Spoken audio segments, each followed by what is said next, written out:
say, this movie definitely had so much potential. So after the box office failure that was Van Helsing 2004, Universal Pictures decided to announce in 2006 that a remake of The Wolf Man was to be scheduled for release. But it clearly wasn't enough for horror fans to crawl into cinemas to witness what we eventually got in 2010's The Wolf Man. But anyway, let's get into it because 2025's Wolf Man just came out, and let's see another failed attempt of Universal Pictures trying to reboot another Monsters Universe film. But with that being said, I'm Azza the Pop Culture Viking, and with spoilers ahead, let's take a pop culture look into The Wolf Man. They're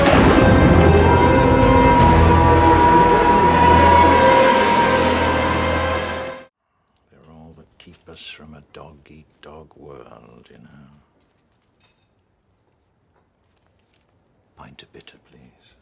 When it was announced in 2006 that Universal Studios was remaking The Wolf Man, screenwriter Andrew Kevin Walker was attached to the screenplay, developing the original film's story to include additional characters as well as plot points that would take advantage of modern visual effects. Now, this is the part where it starts to get messy and nobody bothered to clean it up. In February 2007, director Mark Romanek was attached as the director for The Wolf Man. Mark's original vision was to infuse a balance of cinema in a popcorn movie scenario. However, in January 2004, Romanek ended up leaving the project because of creative differences, where he also stated, "When there's a certain amount of money involved, these things make studios and producers a little nervous. They don't necessarily understand it, or they feel that the balance will swing too far from something esoteric. And we could never come to an agreement on the right balance for that type of thing." Ultimately, it made more sense for them to find a director that was going to fulfill their ideas of the film that they wanted, and we just sort of parted ways. Brett Ratner emerged as the frontrunner as the replacement director, but the studio also met with Frank Darabont, James Mangold, and Joe Johnston. They were also interested in Bill Condon, and Martin Campbell was interested. Eventually, Joe Johnston was hired to direct in February of 2008, who has worked on films like Jumanji, The Rocketeer, and Captain America: The First Avenger. The film's shooting schedule and budget remained as Johnston was brought on and hired David Self to rewrite the script. But anyway, let's have a look at the casting. We'll start with Benicio del Toro as Lawrence Talbot, who was the first choice and was all on board with the movie, as del Toro was a huge fan of the original 1941 film and collector of Wolfman memorabilia.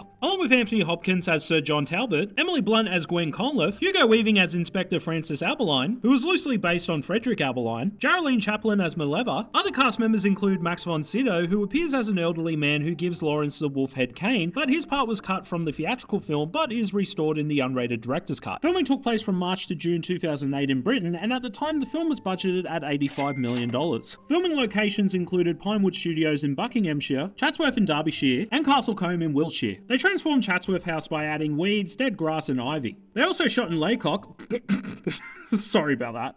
They also shot in Laycock in Wiltshire, a village conserved by the National Trust for Places of Historic Interest or Natural Beauty, for the butcher's barn and exterior shots. Universal Pictures donated £5,000 to the village in return for filming in the barn for a scene involving frozen corpses. A funeral scene was also shot beside the Temple of Ancient Virtue at Stowe House, with the temple coated in false ivy and copious amount of smoke and mist floating over the setting. There were also scenes filmed at Dartmoor, Devon at Foggington Quarry. Pickup shoots were conducted in May of 2009 at Pinewood Studios, and the cast and crew were back on location reshooting the film on the grounds of the old Royal Naval College and the park in Greenwich over the weekends in May of 2009. The purpose of the reshoots was to change the way one werewolf looked in the film. Previously the werewolf stood on 2 legs, but now the werewolf stands on 4 legs. Also, an action scene was added between the Wolfman and the werewolf, according to second unit director Vic Armstrong. For the music and soundtrack, Danny Elfman was initially reported to have written a dark and moody score for the Wolfman, which was rejected from the studio as it did not fit the film well after being edited over an hour and a half in length. Danny Elfman was unavailable to return for the score of the film as he was contractually obligated to work on Tim Burton's Alice in Wonderland. Paul Haslinger replaced him and subsequently wrote a contemporary electronic score, which the studio felt inappropriate for the late 19th century Gothic setting. But eventually the studio decided that Danny Elfman's previously recorded original score is the one that was to be used in the final film.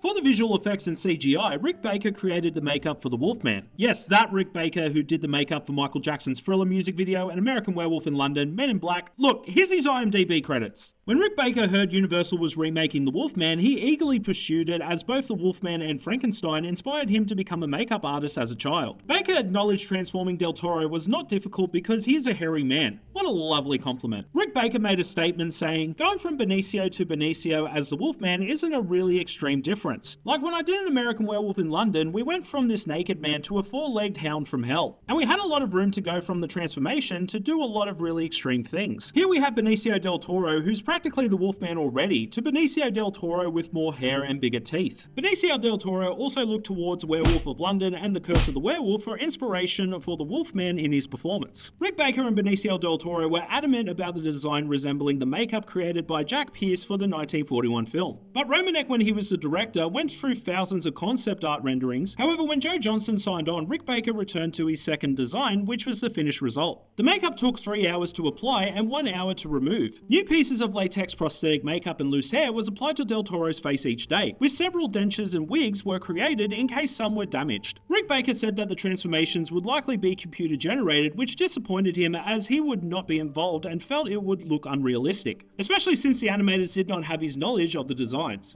For fuck's sake, why bother hiring a makeup legend like Rick Baker if you're just going to CGI everything anyway? Joe Johnston explained that joining the film 3 weeks before photography placed limitations on his ability to film without using CGI effects. Joe Johnston made a statement saying, "I recognized that there were things that I was going to be able to do from the beginning to the end, and things that I had to rely on post-production for." In reference to filming Benicio del Toro's actual transformation into the Wolfman, Johnston further explained, "I decided to basically shoot just Benicio in the sequence where he transforms and decided in post-production what I wanted the transformation to be. That was really my main reason for using CGI, it gave me so much more flexibility." Also in February 2009, ZBrush art of the transformations by Rick Baker ended up leaked online before the film's release. See guys, this is what happens when you throw it on the ground. In an interview with Joe Rogan, Rick Baker mentioned that he enjoyed working on the film and with Benicio del Toro, but the studio kept questioning what Rick Baker was doing, including asking stupid questions like, "Why are you ordering so much fake hair? The Wolfman has fur." Are they bloody serious? Rick even mentioned that the film was a weird deal and that him and his effects team felt like unwanted children, even though some of Rick's ideas made it into the film. But Rick Baker and the team were not allowed to be even on set during the CGI scenes like the werewolf transformation in the mental hospital. Other special effects added to the Wolfman were bodysuits with hair individually sewn in, which the special effects team would have had plenty of blisters on their fingers, custom hind legs which were leg stilts that the actors can walk, run, and even do kickboxing if they wanted to. Yeah, why not? Throw some taekwondo in there. And along with trampolines, wires, and stunt performers for the more hectic stunts.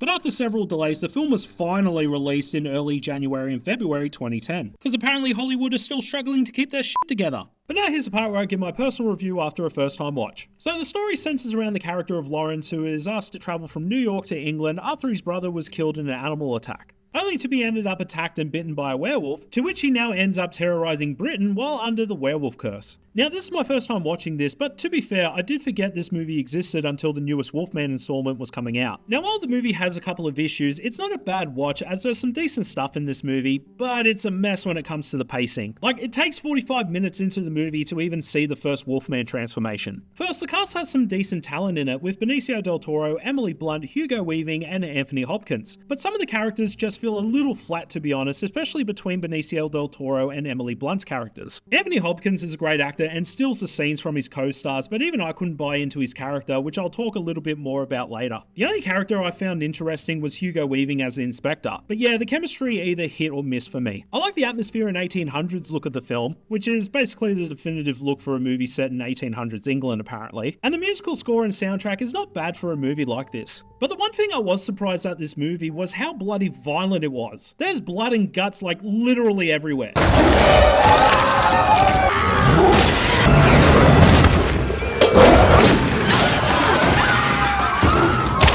I mean, I'll give credit to the movie as it didn't give a flying fuck about anyone in the warpath of a werewolf. I mean, people get fucking wrecked in this movie and took advantage of that R rating. But as for the werewolf look and design, it's definitely solid and a great updated look. Especially with the long hind legs, muscle-bound body, and protruding teeth. The design looks menacing, and I'm glad that they went with the practical makeup effects from Rick Baker as the designs look so good. As for the CGI elements, oh fuck me, I wonder where the budgets go in these movies. And spoiler alert, the budget wasn't cheap for this movie. Like, I get what they were going for with the werewolf transformations, and adding the sound effects of the cracking and growing of the bones and teeth is a nice touch, but it unfortunately ends up looking like a video game cutscene. But with the story and twist ending, so it's revealed that Sir John Talbot, who is Lawrence's father, was apparently a werewolf the whole time, who not only killed Lawrence's mother, but his brother as well. Which was pretty obvious that John was a werewolf, but either way, that reveal is a bit weird as the character seems to be caring enough, but then just turns into an evil bastard once Lawrence is in the mental hospital. But the whole final fight between father and son ended pretty quickly too.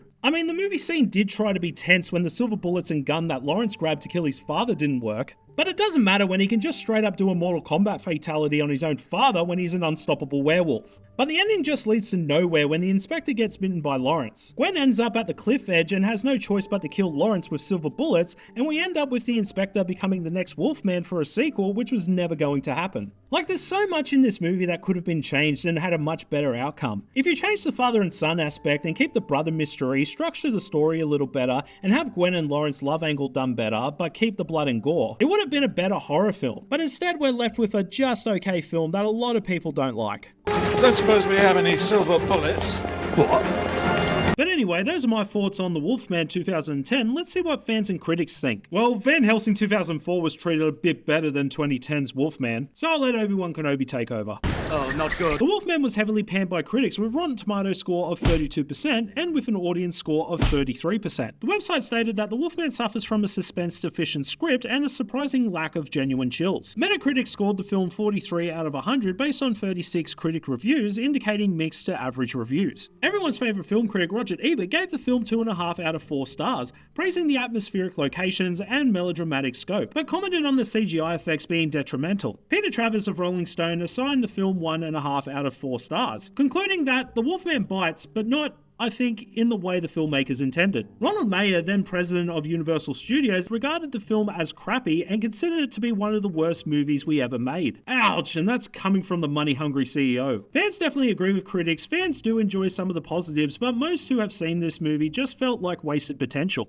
In fact, when you look at the box office numbers, there just wasn't enough interest in the Wolfman remake or any hype for the film coming out. I mean, when I was 16 years old when this movie came out and was basically watching every movie that was coming out at that point, I didn't even realize or knew a remake of The Wolfman came out until 3 years later. As for the box office, with a budget of $150 million, the film made $142.6 million at the box office. This is the same thing I mentioned in the Van Helsing episode. Who the f*** is in charge of these budgets? The film grossed $9.9 million on its first day and $31.5 million in its opening weekend, coming in second at the box office after the film Valentine's Day. Geez, those were the two options that weekend. The Wolfman grossed $62.2 million domestically and $80.5 million internationally, grossing $142.6 million worldwide, which made the film both a critical and financial flop. And in 2014, the Los Angeles Times added the film to their list of costliest box office flops of all time. As for the marketing and merchandise, at the 2009 Halloween Horrors Night, Universal Studios Florida added the Wolfman to the event in the lead up to the film's release. However, the film was delayed several times during production and was previously scheduled to be released on November 14, 2008, February 13, 2009, April 3, 2009, and November 6, 2009. The film's first trailer was attached to Inglourious Basterds' release on August 21, 2009. Hey, that was my birthday. The film was released on some European markets on February 10th and 11th, 2010. Several companies were involved in the merchandising of the film, which included Ruby's Costumes, who produced both children and adults costumes for the Halloween season. However, because such costumes are sold to retailers months in advance, the Halloween costume came out in 2009, which became way too early as the movie ended up being pushed back to 2010.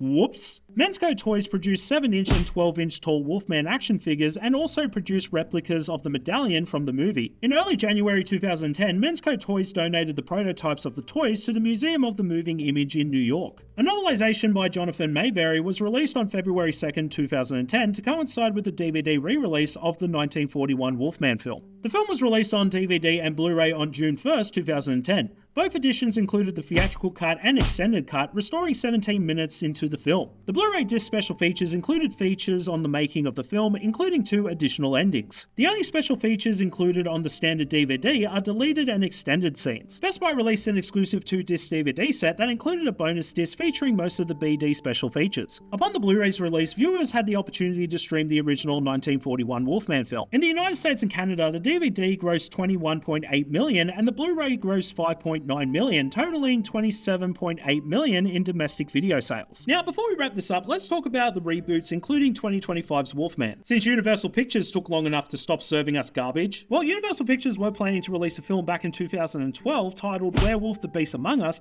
that was originally planned as a spin-off from the film, but was ultimately unrelated. Universal Pictures announced that it would reboot their Universal Monsters properties as part of a shared cinematic universe called the Dark Universe, with Alec Kurtzman and Chris Morgan attached to develop the the structure of the shared universe. In November 2014, Universal hired Aaron Guzikowski to write the shared universe's reboot of The Wolf Man. In June 2016, Deadline reported that Dwayne Johnson may star as the character. Oh come on, can Dwayne "The Rock" Johnson save some franchises for the rest of us? And in October 2016, it was reported that David Callahan was brought on board to rewrite the script. The first film in the Dark Universe, however, 2017's The Mummy, flopped at the box office, ending plans for any more such films. But a miracle happened in May 2020. Following the success of The Invisible Man, it was confirmed that a new Wolfman film had entered development at Universal, with Ryan Gosling set to star in the titular role, with Derek Cinefanz will direct the reboot. On December 12, 2023, it was confirmed that Lee Winnell was back as a director, taking Cinefanz's place, and that Christopher Abbott was cast as the main character, replacing Gosling, who will remain as the executive producer, with the film scheduled for a January 2025 release date. Now, after watching The Wolfman 2010 for the first time, I would have enjoyed this movie when I was 16 when it came out, because I was watching everything in 2010, but watching it in my 30s now, yeah, it's not exactly the type of werewolf movie I'll be begging my friends to watch with me. But it's definitely a shame considering the cast and talent behind it, but deciding to go for the safe option and just slapping some CGI over a pretty dull script. But now that we're getting some decent reboots from these classic monsters, it's a direction that Universal Pictures desperately needed. But let me know your thoughts on The Wolfman 2010 and what other horror flicks should I look into next. Feel free to let me know in the comments and I'll add them to the list. Thank you so much for watching and stay tuned for the next episode.